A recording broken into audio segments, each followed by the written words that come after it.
The second boss fight that most people will do is the Fume Knight. This is the only mandatory boss fight in this DLC to acquire the crown.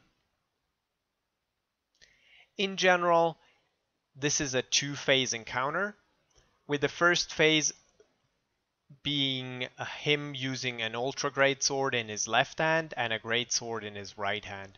It is best to stay just under his left arm, the one with the ultra greatsword. So most of the attacks with the greatsword that are harder to dodge and come out quickly will not hit you. The ultra greatsword attacks have long tells and you should be able to dodge them. It is important to know that once he uses the ultra greatsword, he is stunned for 1 to 2 seconds, so that's when you should get your damage in. There is one exception to that rule, and that is Axe Slash that you've just seen from the front to the back. When he uses that, he is not stunned, and you should not try to either drink your Estus Flask or get some damage in. At 50%, he will empower his ultra greatsword with I think this is shadow, but it might be fire damage. This is where the fight truly starts, and you can see his most dangerous attack just after that transition, and that's him slamming his sword into the ground, and he does a small explosion around himself. That explosion is not the problem, but he also spawns orbs that travel from the inside to the outside of the room and pretty much cover the whole room. If you aren't at almost maximum range, chances is it's just luck if you avoid them. But most of the time you'll get hit, and those orbs take 50% of my HP away. Maybe if you stack resistances, you could mitigate that, but as it is that those orbs do a ton of damage, and you need to run out immediately as you see him slamming his sword into the ground.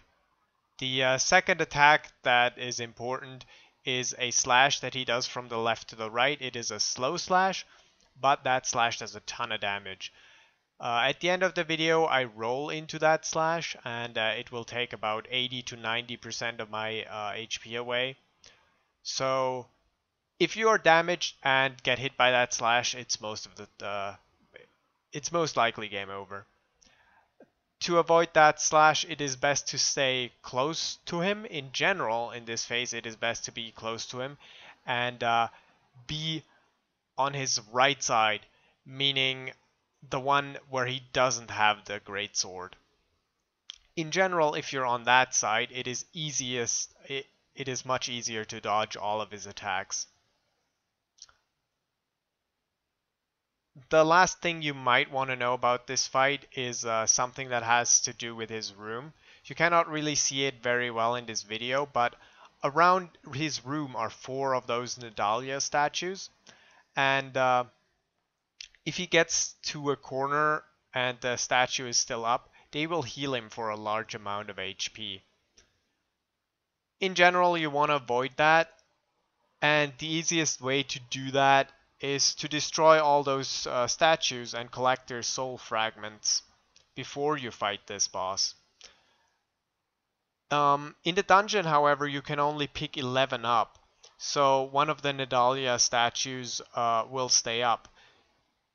And if you are smarter than me and actually plan for this, I would leave one of the random ones in the dungeon up and not one in near the boss room.